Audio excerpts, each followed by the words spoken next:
ज्ञानानन्दमयं देवं निर्मलं स्फटिकाकृतिम् आधारं सर्वविद्यानां हयग्रीवमुपास्महे।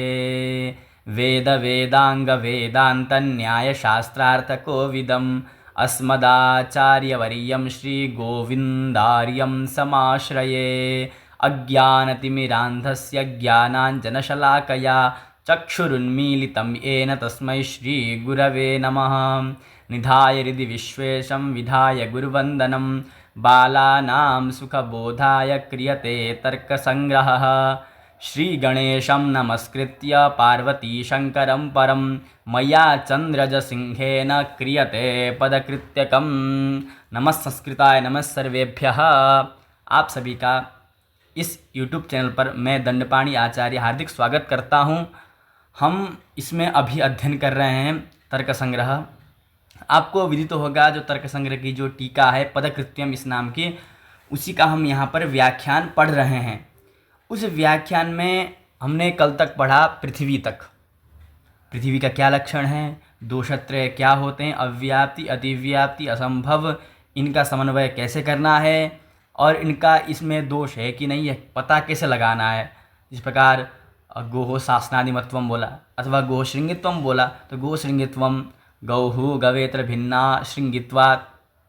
यदि अनुमान ठीक बन रहा है, यदि यह अनुमान ठीक बन रहा है तो कह सकते हैं कि लक्षण ठीक है। लेकिन यह अनुमान ठीक नहीं बन रहा है तो श्रृंगित्व जो हेतु दिया है श्रृंगित्व अन्यत्र भी जा रहा है, साधारण हो गया तो साधारण हेत्वाभास है इसमें इत्यादि। हेत्वाभास के विषय में तो हम आगे जानेंगे, लेकिन सामान्यतः हमें पता लग जाना चाहिए कि हमें लक्षण कैसा करना है।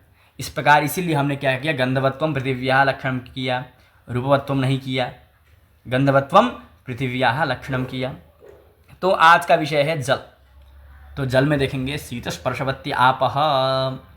शीतस्पर्शवती आपः, शीतः स्पर्शः अस्ति यस्याः सा शीतस्पर्शवती ऐसा कहते हैं। लेकिन जो अपशब्द नित्यम बहुवचनांत और स्त्रीलिंग भी है तो हमें यासाम करके शीतस्पर्शवत्यः करना पड़ेगा। तो शीतस्पर्शवत्य आपः, स्पर्शवती स्पर्शवत्यो स्पर्शवत्यः, ताः द्विधाः। जल दो प्रकार के होते हैं, नित्या अनित्याश्च। नित्या आपः अनित्याः आपश्च। हमें अपशब्द का समन्वय करना है, अर्थात हर जगह अन्वय करना है इसका। नित्याः परमाणु रूपाः, नित्याः आपः परमाणु रूपाः, अनित्याः कार्य रूपाः। जो अनित्य जल हैं वह कार्य रूप होते हैं। पुनस्त्रिविधाः, जल भी तीन प्रकार का होता है। फिर से जलीय शरीर, इंद्रिय शरीर, जलीय शरीर, जलीय इंद्रिय, जलीय विषय, इस प्रकार का। तो शरीरम वरुणलोके, जलीय शरीर क्या है तो वरुणलोके, वह वरुण लोक में है। इंद्रिय क्या है तो बोले रसग्राहकम रसनम जिह्वाग्रवर्ती, जिह्वा के अग्रभाग में रहने वाला जो रस को ग्रहण करता है। इदम मधु इदम कटु, इस प्रकार का। तो जिह्वाग्रवर्ती जिह्वा के अग्रभाग में विद्यमान रहता है। विषय सरित समुद्रादि, इसका विषय क्या है, पृथ्वी का विषय क्या था, पृथ्वी का विषय था मृत पाषाणादि। तो इसका विषय क्या है, सरित समुद्रादि। सरित माने तालाब अथवा नदी, समुद्र माने सिंधु बड़ा सागर, तो नदी सागर इत्यादि। उसमें फिर आदि पद से तड़ाग भी ले सकते, कूप तड़ाग आदि भी ले सकते हैं। अब पदकृत्य पढ़ेंगे। शीतेति, तेज आदौ अतिव्याप्ति वारणाय शीतेति कहा। यदि हम शीत नहीं कहते, स्पर्शवत्य आपः, क्या स्पर्शवत्वम क्या कहते हैं, स्पर्शवत्वम अपाम लक्षणम, क्या कहते हैं, स्पर्शवत्वम अपाम लक्षणम, इतना ही कहते तो स्पर्शवत्वम कहा। तो कीदृश स्पर्शवत्वम नहीं कहा। स्पर्श तो तेज में भी होता है, यद्यपि उसमें उष्ण स्पर्श होता है, लेकिन स्पर्श तो होता है उसमें। अतः स्पर्शवत्वम इतना ही कहते तो कहाँ अतिव्याप्ति होती, तेज में अतिव्याप्ति होती है। उस अतिव्याप्ति को निराश करने के लिए, निरस्त करने के लिए हमें क्या जोड़ना पड़ेगा, शीत, यह पद जोड़ना पड़ेगा। तो शीतत्वे सति अथवा शीतस्पर्शवत्वम, शीतस्पर्शवत्वे सति, शीतस्पर्शवत्वम जलस्य लक्षणम, शीतस्पर्शवत्वम जलस्य लक्षणम, ऐसा हम करेंगे। जल यहाँ पे आप है तो अपाम लक्षणम अथवा अपलक्षणम, ऐसे भी हम कर सकते हैं। फिर बोला कालादौ अति प्रसक्ति वारणाय समवाय संबंधे नित पदम देयम। चलो शीतस्पर्शवत्वम बोल दिया। तो कालिक संबंध से जन्यानाम जनकः काल जगताम आश्रयो मतः कहा।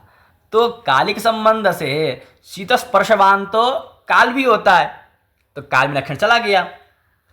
शीतस्पर्श है जिसका, यही अर्थ है इसका, क्या है, शीतस्पर्श है जिसका। तो शीतस्पर्श तो कालिक संबंध से किसका भी है, काल का भी है।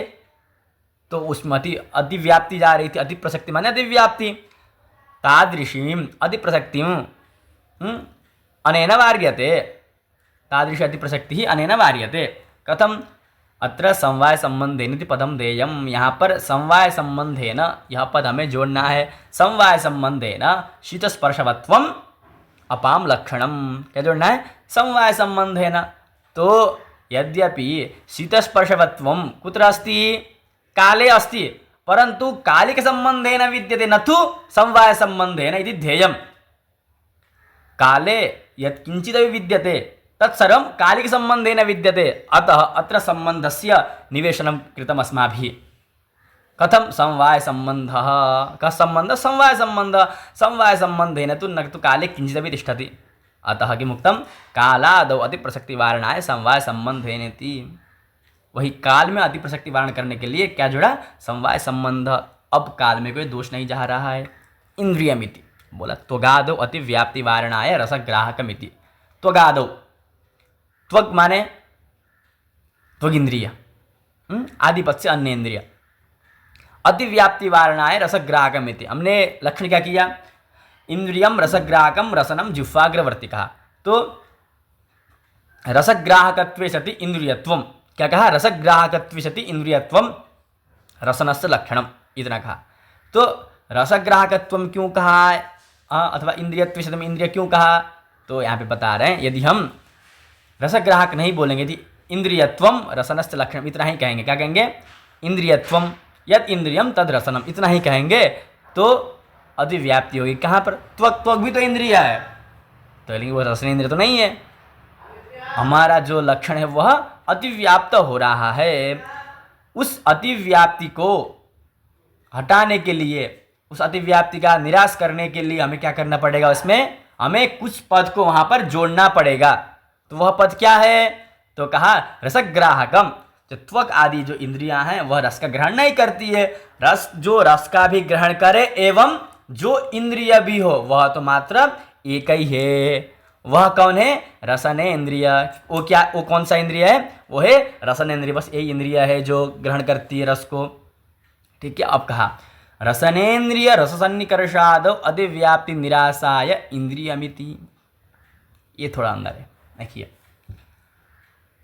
रस, जब इंद्रिय रस का ग्रहण करता है, कोई भी इंद्रिय रस का ग्रहण करता है, तो वह सबसे पहले हम आम का जो रस है उसका आस्वादन करते हैं। पहले हमारी जो इंद्रिय है वह आम से संयुक्त होती है, फिर आम में विद्यमान जो रस है, रस गुण है, तो समवाय संबंध से रहेगा।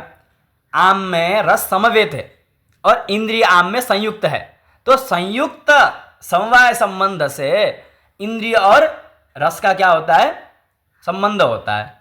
जब इंद्रिय रस का पता लगाता है, रस का प्रत्यक्ष करने में इंद्रिय के द्वारा, इदम मधु, इस प्रकार का जब इंद्रिय क्या करता है, ज्ञान करता है, तो वहां पर कौन सा संबंध होता है, संयुक्त। संयुक्त क्या है, आम। समवाय, उस संवेद क्या है, उसमें रस। तो संयुक्त समवाय सन्निकर्ष, क्या सन्निकर्ष होता है, संयुक्त समवाय सन्निकर्ष। तादृश सन्निकर्षोपि अत्र रसग्राहकः, वह वैसा सन्निकर्ष भी क्या है, यहाँ पर रसग्राहक बनता है। रसग्राहकत्व तो उसमें आता ही आता है, सन्निकर्ष भी कारण तो बनेगा ही बनेगा, सन्निकर्ष भी। तो ग्राहकत्व आ गया, कारण आ गया उसमें भी, तो वहां पर अतिव्याप्ति जाएगी। यदि हम क्या नहीं बोलेंगे, इंद्रिय नहीं कहेंगे, यदि इतना ही कहेंगे रसग्राहकत्वम रसनस्य लक्षणम, क्या कहेंगे, रसग्राहकत्वम रसनस्य लक्षणम, इतना ही कहेंगे, तो रसग्राहकत्व जो है तादृश सन्निकर्ष में भी जा रहा है। तो वहां पर अतिव्याप्ति का निराश करने के लिए क्या करते हैं, हम इंद्रियम जोड़ते हैं। वो तो सन्निकर्ष है, वो तो इंद्रिय है ही नहीं, तो वहां पर स्वतः उसका निराश हो गया इंद्रिय पद जोड़ने से। अतः इंद्रियत्व से रसग्राहकत्व बोलो, रसग्राहकत्व इंद्रियत्व रसन इंद्रिय से लक्षणम हो गया। अब कहा सरित इति, सरित विषय सरित समुद्र आदि कहा था, तो आदिना तड़ाग हिमकरकादीनाम संग्रह, आदि पद से वही तड़ाग माने वापी, हिमकरक, हिम माने जो हिम कहते हैं, करक माने होता है बर्फ, आदि नाम इत्यादि जो ओले ओले इत्यादि जो भी होते हैं, तुषारस्तु हिमम हिमम बोलते हैं, तो इस प्रकार से बहुत सारे होते हैं। यद्यपि हिम और करक एक प्रकार के एक जैसे होते हैं, लेकिन फिर भी जो हिम होता है उसको थोड़ा सा, हिम जो होता है जल्दी पिघलने वाले को हिम कहते हैं, जो थोड़े और रहे उसे करक बोलते हैं। इत्यादि प्रकार से विविध अवस्था में भी उनके भिन्न भिन्न नाम रखे जाते हैं। प्रायशः हिम और करक एक ही होते हैं, यदि हम सूक्ष्मता से देखें तो हिम और करक एक ही चीज़ है। फिर भी अलग मानते, जो निरंतर बहता रहता है उसे हिम कहते हैं, जो एक जगह टिका रहता है उसे करक कहते हैं। फिर आगे बढ़ते हैं, उष्ण स्पर्शवत तेज, आशा करता हूँ आपको समझ में आया होगा। आगे उष्ण स्पर्शवत तेज तच्च द्विविधम नित्यम अनित्यम च, नित्यम परमाणु रूपम अनित्यम कार्य रूपम पुनस्त्रिविधम, शरीरेन्द्रिय विषय भेदात् शरीरम आदित्य लोके प्रसिद्धम, इंद्रियम रूपग्राहकम चक्षुः कृष्णतारग्रवर्ती विषयश्चतुर्विधो, भौम दिव्यो दर्या करज भेदात् भौमम वह्न्यादिकम, अबिंधनम दिव्यम विद्युदादि, भुक्तस्य परिणाम हेतु उदर्यम आकरजम सुवर्णादि। अब इसमें कहा उष्ण स्पर्शवत तेज, जिसका स्पर्श उष्ण होता है उसे तेज कहते हैं। तच्च द्विविधम, वह तेज भी दो प्रकार का है, नित्यम अनित्यम च, नित्य और अनित्य के भेद से। नित्यम परमाणु रूपम, नित्यम यत् तेज तत् परमाणु रूपम, अनित्यम यत् तेज तत् कार्य रूपम, ऊपर के समान ही है। पुनस्त्रिविधम, तत्तेज पुनस्त्रिविधम, वह तेज पुनः तीन प्रकार का है। शरीरेन्द्रिय विषय भेदात्, शरीर और इंद्रिय विषय के भेद से। शरीरम आदित्य लोके प्रसिद्धम, जो शरीर है वह आदित्य लोक में प्रसिद्ध है। इंद्रियम रूपग्राहकम चक्षु कृष्णताराग्रवर्ती, जो चक्षु, इंद्रियम रूपग्राहकम चक्षु कृष्णताराग्रवर्ती, तो तेज से इंद्रिय क्या है, पार्थिवेंद्रिय घ्राण था, और जलीय इंद्रिय क्या था, रसन था। तेज से इंद्रिय क्या है, तो तेज से इंद्रिय कहा गया क्या है, रूपग्राहकम चक्षु कृष्णताराग्रवर्ती, चक्षुरिंद्रिय क्या है, चक्षुरिंद्रिय कृष्णताराग्रवर्ती, कृष्णतार जो है आँख के बीच कृष्णतार रहता है गोलक, उसके अग्रवर्ती, आग्र भाग में विद्यमान रहने वाला। विशेष चतुर्विध, लेकिन इसके विषय चार प्रकार के होते हैं।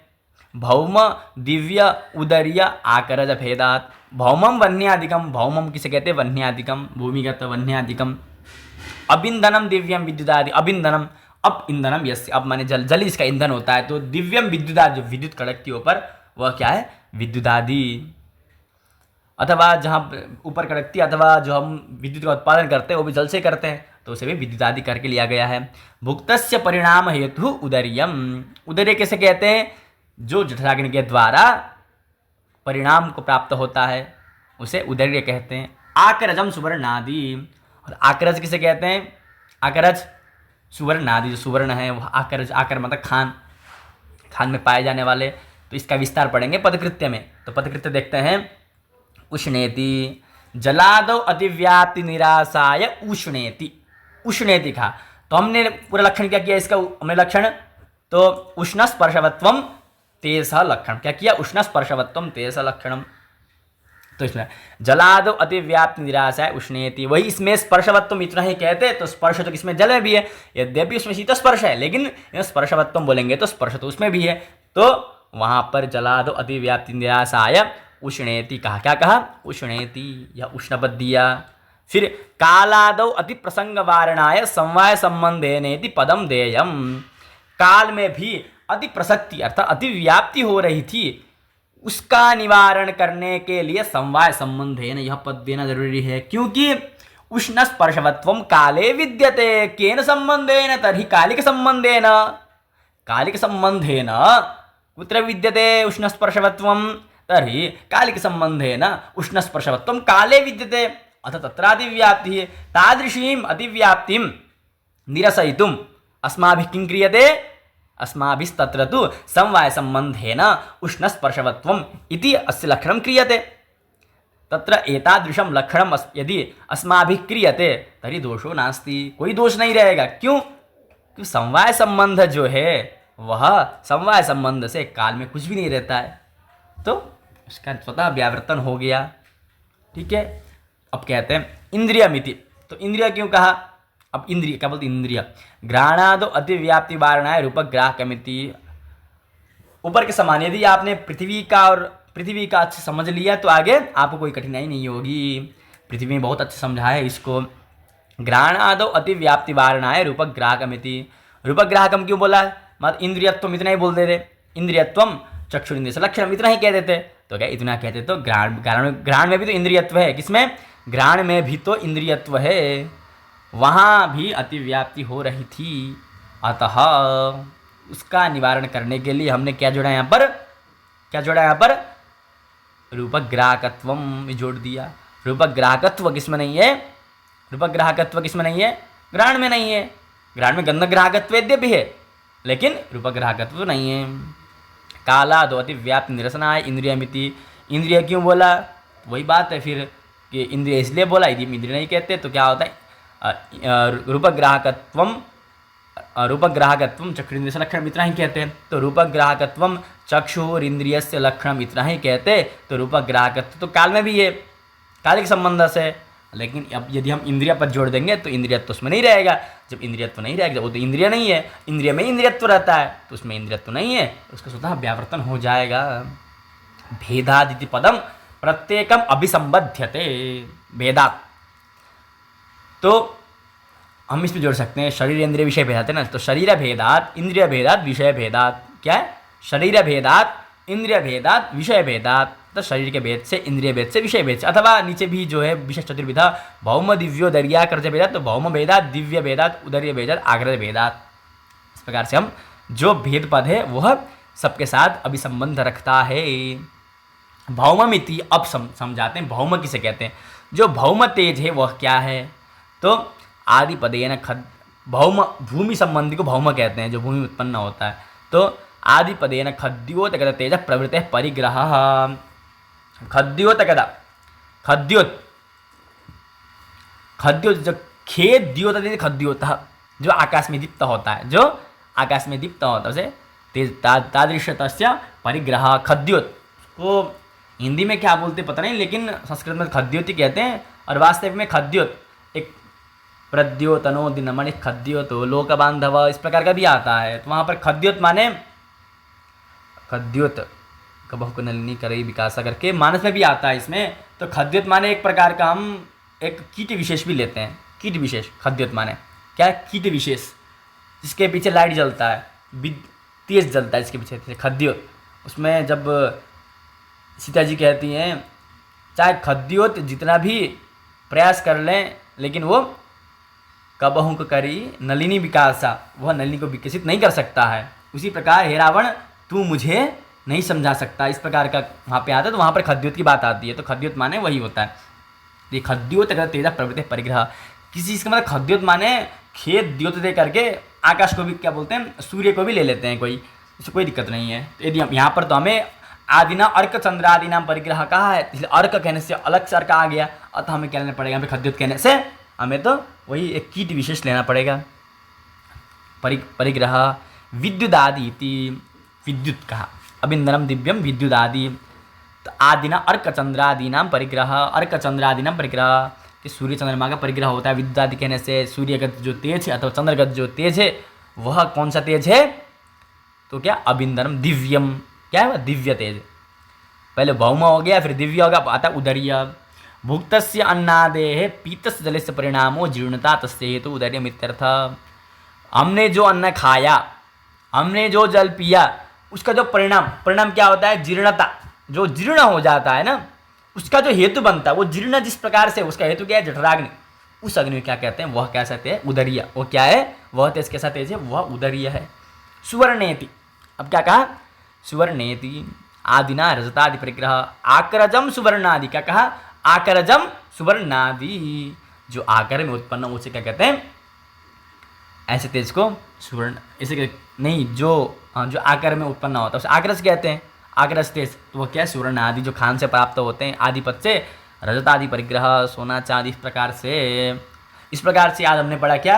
आज हमने दो पढ़ा, एक जल का पढ़ा और एक तेज का। तो आशा करता हूँ कि यह पाठ आप सभी को समझ में आ गया होगा।